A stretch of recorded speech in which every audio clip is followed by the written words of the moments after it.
আমরা যদি গরিব ঘরে জন্মাই তাহলে কি আজীবন গরিবই থাকবো? না, অবশ্যই না। জন্ম আমাদের হাতে নেই, কিন্তু ভবিষ্যৎ আমরা নিজেরাই গড়তে পারি। লড়াই করেই আমাদের ভাগ্যের পরিবর্তন ঘটাতে হবে।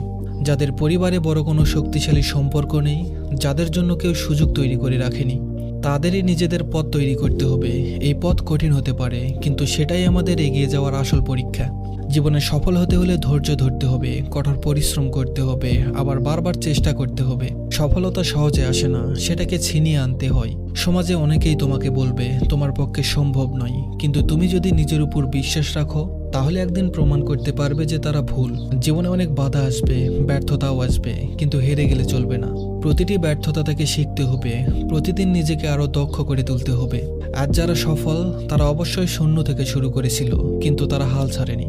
তাই যদি তুমি পিছিয়ে থাকো, হতাশ হও না, লড়াই চালিয়ে যাও। একদিন তুমি নিজেই নিজের ভাগ্যের নির্মাতা হবে। ধন্যবাদ সবাইকে।